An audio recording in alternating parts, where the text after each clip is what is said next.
basically a small format, 1 gallon barrel. My father bought me. It was Christmas, and I'd always been into culinary things. I had a barbecue competition team and other things. Went to culinary school for like just a little short bit of time. So anyway, my dad knew I liked to play around with flavors and things, but he also knew I was into whiskey. So he bought me a small barrel to kind of play around with. And I started blending whiskeys that I was into that barrel just to see how they would come out. And some came out great, so others came out not so great. um, and playing around with the times and all that stuff. And then I want to say around 2016 or 17, Whiskey Advocate magazine came out with an article on barrel bourbon and Bardstown bourbon. And I read the articles, and it was the first time that I think I was personally aware that folks were actually buying barrels in large formats to blend, and that, Jack Daniels or what a name your other, major company blended whiskeys from a variety of barrels to get to their flavor profile. Up until that point, I kind of thought it was you had to be a master distiller, you had to have your own still, and taste everything and perfect it as it came off the still kind of thing. And so whenever that article came out, I said 16, 17, but maybe it was earlier than that. Whenever that article came out, I kind of went down the rabbit hole on trying to learn as much as I could about like, how do you do this? And how could I potentially get a larger barrel? And then, it just kind of snowballed into learning and understanding the business, understanding what like federal regulations were, Maryland, and then just keep like figuring out the next thing until the point where we got to, opening up the distillery. Really, it was really just sort of this journey from this really small barrel into I really like doing this, and I think that it's something that we could actually do as a business. Now, how do I figure out how to do it?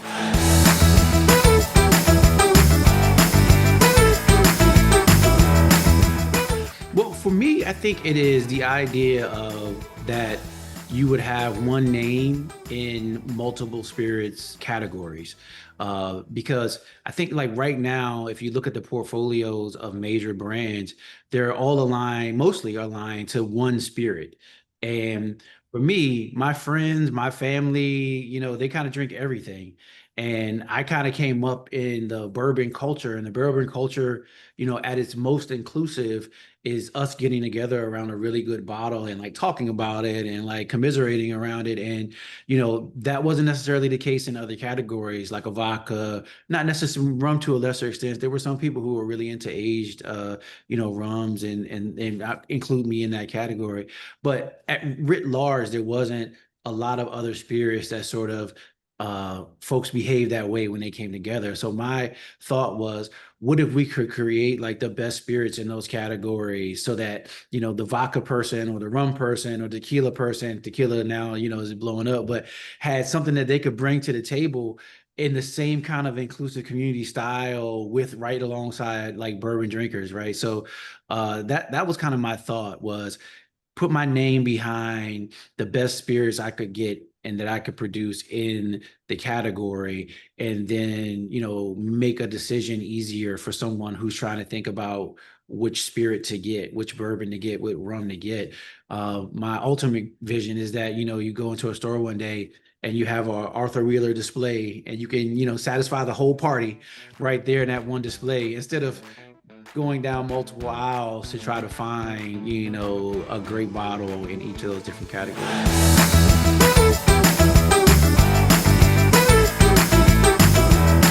Well, yeah, I think it's just that. I think it is like the idea that you would have a maker that you trusted and you felt confident about in every category. So if I needed to stock my home bar in an instant, I know everything I'm going to get from Arthur Wheeler is going to be good. So I don't have to overthink it too much. And I think that's the transformation that I love to see for our brand in particular. That's the first one. The other thing that we do is we do a lot of, in our distillery itself, a lot of educational experiences when we go out and do tastings. I love to sort of be part of, reimagining how people engage with spirits, and being really thoughtful and mindful about what we consume and how we consume. And, our spirits are additive free. And like from that bourbon culture, bourbon is legislated to make it pretty consistent. Like that's the mindset I have around all of our spirits is that I want the highest qualities. I want them to be consistent, and I don't want anything in them, that's questionable or doesn't have to do with water, grain, or barrel. That's the other thing is being is helping folks sort of increase their mindfulness and how they think about how their relationship with spirits and how they consume spirits.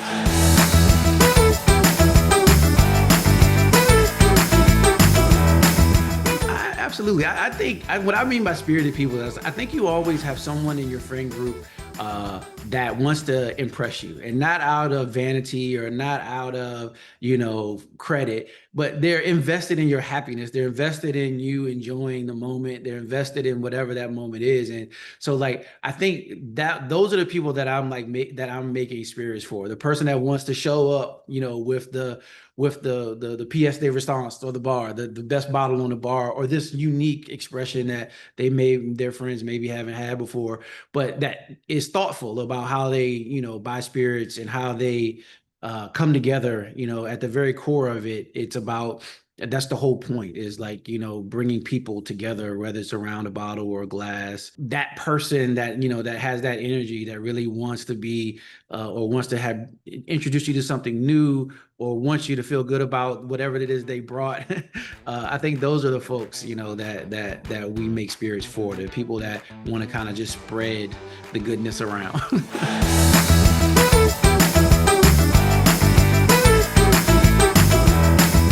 Right now, we have vodka, Caribbean rum, a 1932 bourbon whiskey, which is our it's 88 proof bourbon. It's a partnership with the Washington Commanders, so extremely excited about that. It's available at their stadium. And then we have our signature bourbon, which is sort of our flagship bourbon. And then we have it's finished with a toasted oak stave. And then we have our rye whiskey, which is sort of a Maryland thing. Maryland is the home of rye whiskey. And so because we're based in Maryland, we definitely wanted to have a expression that was sort of true to Maryland. From that, we also have a cask strength bourbon.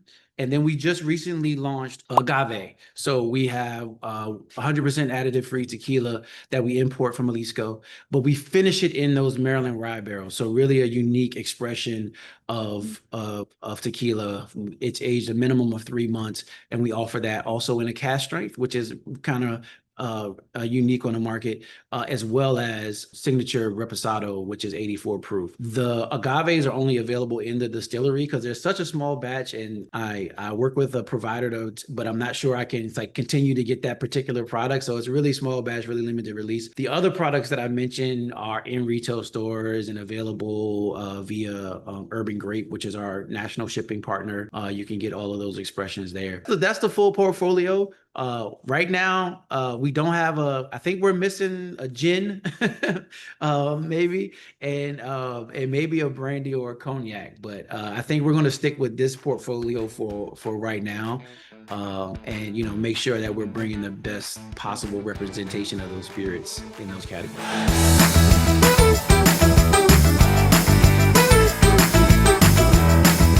Sort of have this bourbon mindset, if you will. I don't know if that's a thing, but this idea of like I said, a particular way we make things to increase the smoothness, to make sure that there's a little bit of sweetness. Like that is like really how I try to craft all of the spirits. And so I'm still exploring that bourbon mash bill, which is our 75% corn, 21% rye, 4% malted barley. Like that is sort of still my favorite paint color, if you will. Like I'm going to keep working with that mash bill and express it in different ways, either through finishing like our toasted stave, or through aging like our older cask strength, or through proofs going up and down between 80 and however high we get on that proof, to really tease out sort of unique and approachable expressions of that mash bill. I really think that's sort of my swim lane right now.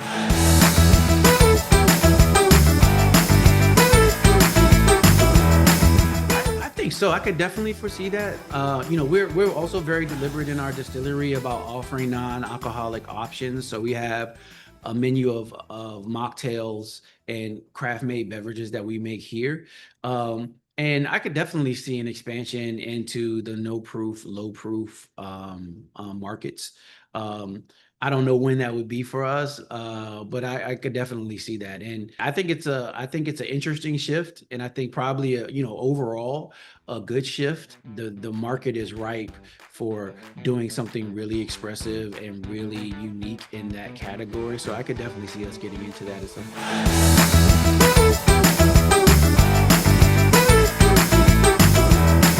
First and foremost, is there something out there that I enjoy that I don't offer yet, right? And so that's one of the things that like why we don't have a gin is like I'm not particularly a gin fan, so like that's why it hasn't made its way to our portfolio yet. But I'm sure it will. But my creative process usually starts with just getting inspired by something in particular. So like for our bourbon expression, like I mentioned that particular mash bill. That mash bill is one that is used in the industry in a variety of different, brands in different ways. And it's very, very versatile. So starting with that, like was my sort of canvas for what we might put, add to it to make these other expressions. The first and foremost, I enjoy that mash bill probably the most. So that's the first thing. So that means I'm hoping that other people will enjoy it too. And then from there, I start to look at the things around me that, can influence that. So for our Toasted Oak Stave finish, as I was, getting prepared and building the business, I spent a lot of time in Kentucky. I visited a lot of places, and, it was just about taking inspiration from other distilleries, other people who are already doing it well. And so that Toasted Oak finish on a couple of different expressions that, are from some major brands really got me to thinking about how I could play with it for myself, and then how also, I could adjust the proof points up and down to get to sort of what I was looking for, which is this sort of base layer of a sweet bourbon that has sort of these more mocha and chocolatey notes over kind of laid over top of it. So that's what our signature expression is meant to be. But then the sort of the joy and the experimentation was trying to figure out what stave and what particular toast level kind of wood length of time would get me there. So our signature is, it ended up being one of about 37 different expressions that we tested, and that I tasted my way through, with proof and time and wood and all of those things over, several months. And we landed on that one. But a lot of the other 36 were really good. So like, I still keep those in like the back of my mind as something that I might want to revisit, whether it's a different kind of stave, be it French oak or Japanese oak or different level of toast, and keeping those things in sort of the forefront and sort of just bubbling in my mind all the time about what our next version of a whiskey might be. And then, there's nothing, as much as I think, bourbon and distilling is a chemistry and a science, there is definitely an art to it. So like that final piece of the creative process is definitely like shopping it around with like my friends and family. Like, hey, take this, taste this. What do you think? And I'm lucky to have a group of folks around me that will really tell me what they think about that. And making sure that one of the things, like I said, it's all about bringing folks together. So I don't think we skew too far from what would be, a really approachable palate, a really approachable flavor that many, many people would enjoy versus something very, very niche and specific.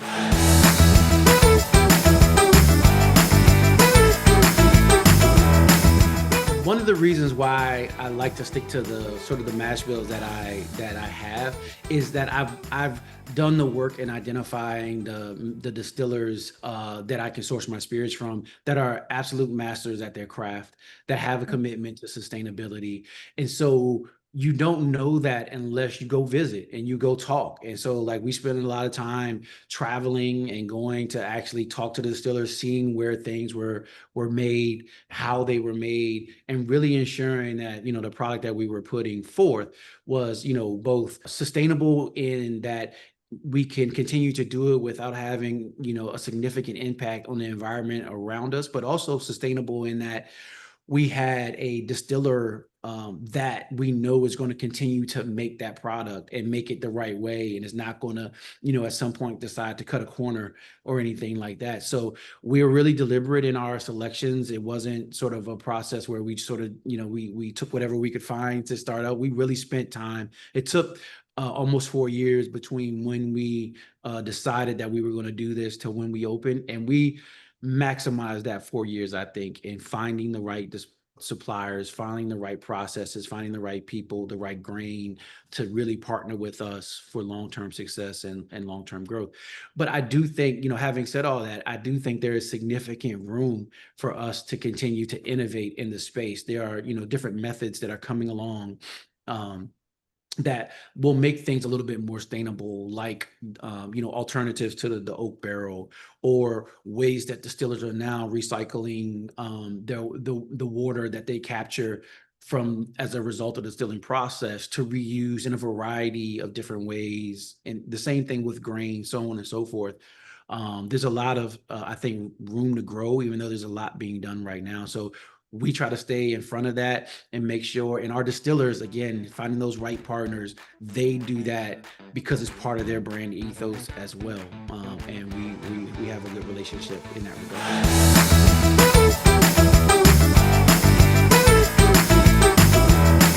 Yeah, so I mean that's interesting. I think it's twofold, two examples I can give. One is like sort of a business example, which is I found a really good rum producer at actually the International Bulk Spirits Conference, I think, that's out in San Francisco. I found a really good rum. It stood out amongst all the rum that we tasted, and it was made out of Paraguay. So I flew to Paraguay, and visited the sugarcane farms and the distiller, and we ultimately made a deal. But then when I got back, we had a challenge in that we had bought the product, but in the contract of buying the product, there wasn't any real onus on the distiller to get it to me. His role was to make the product and get it, so we still have not that our 5 barrels of that a 5-year-old rum are still in Paraguay, and we still have not. So it was a lesson in business as well. It was, to make sure I made no assumptions. I just assumed, right? Like, if I bought, whatever that is, 250 gallons worth of spirits, that they would figure out a way that, we get it shipped. But that wasn't exactly the case. So we're still trying to figure that out now. The distiller is exceptional, but we have to figure out how to get that. So that was like a really big risk for a really good product, and I hope it still pays off, and we can figure out how to get that. I think from a creative perspective, our agave is finished in the Maryland rye barrels. And when I tasted it right out of the barrel to see how it was coming along, I made an instant decision that we were going to bottle it at cask strength right at that moment, at least a small portion of it, because for me, I had never tasted a tequila like that before. And it was finished in a rye barrel, and it was coming out of the barrel at a 108 proof. And there are very few selections, if any, that have that exact combination. And I thought it was really great. Our original intent was not to make a cask strength tequila or reposado. It was to make a regular reposado. So anyway, we did that and we pulled it. And what you see sort of over my shoulder on that shelf is literally the last of it. And we came out with it 2 weekends ago. So we bottled almost 200 bottles of it, and we're down to a very few number of bottles. People seem to really enjoy it. I think a lot of people had the same reaction I did, which was, this doesn't taste like anything that I've tasted before, and it's really good. A really good expression of tequila. Tequila and agave tends to be on the sweeter side and give you some of those sweeter notes. And when you pair it in that rye barrel, that rye spice and the dryness of the rye really, I think, creates this balance in the bottle that shines through.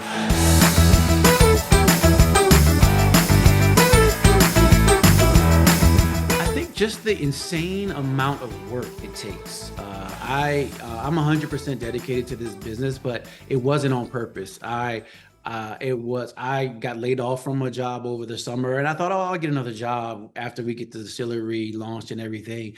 And even from day one after that, having, free time on my hands, I literally had zero time on my hands. It is a sun up to sundown endeavor between federal, state, and county and municipality regulations and licenses and permits to all of the production and bottling and labeling. If I didn't have a great team that helped out, when they can. And, now we're getting to a point where we can actually hire. We would have never had the success that we had, particularly my wife, who kind of has been like attached to my hip in this business and like really handles a lot of the outreach and partnerships and going and finding people and places and accounts that really are invested in carrying spirits like ours. Allows me to really focus on the development and the manufacturing and the bottling and the production and all that side of it. If I was doing both of those things, neither one of them would be going well. And they're both very, very critical. They're both a sun up to sundown kind of endeavor. Like, she's on emails and calls all day with people who want to work with us or interested in us, or people that she believes, might have an interest. So like the balance of that has been critical, and it's something I just couldn't do myself. And then there's probably a million other things that I haven't mentioned, like I think, my secondary job besides making the whiskey is just being the janitor in the warehouse. Like there's always spills, there's always stuff everywhere, just trying to keep organization and keep things. I mean, it really is around the clock kind of thing. And, I go to bed thinking about it. I wake up thinking about it. And it really is just a volume of work to get into this business. And then, to have some success in it. We've had a little bit of success starting out, primarily, our placing really well in the London Spirits competitions. And any more and greater success we have is going to require more and greater work. So we're going to have to find some 36-hour days here sometime in the near future.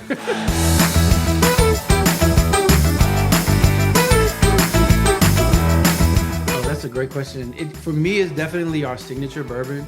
Our signature bourbon out is probably the one that I spent the most time on trying to get just right. And it's at 95 proof. So my preferred way is either neat or over a big ice cube. And it's funny, we literally sold out all of the bottles through distribution and through our distillery. So the other day, I wanted some. I had to go to the store and buy it from one of our retail partners down the street because we didn't have any here. So we're going to release it again next week. It'll be because it does take time to finish in those oak staves. We just underestimated, the demand for it, and we started too late on the second batch. So it's coming out again next week. But that is definitely my favorite, our signature toasted state finished bourbon.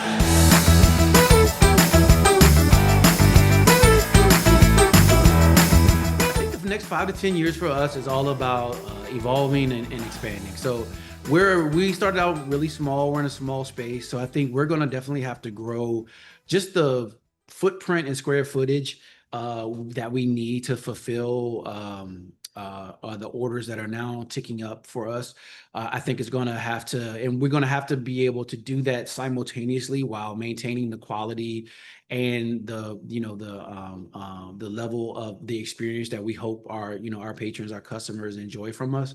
So I think the next 5 to 10 years is all about expanding smartly, maintaining quality. Right now, we've sold out of a lot of product and we've fulfilled a lot of orders, but we're still just, primarily distributed in our county that we're in.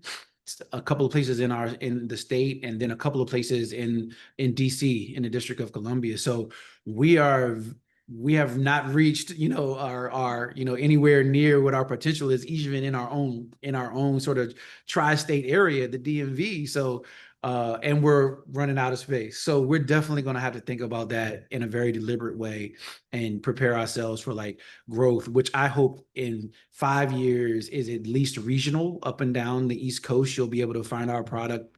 And then in 10 years, hopefully we're distributed nationally and have a national footprint with our product.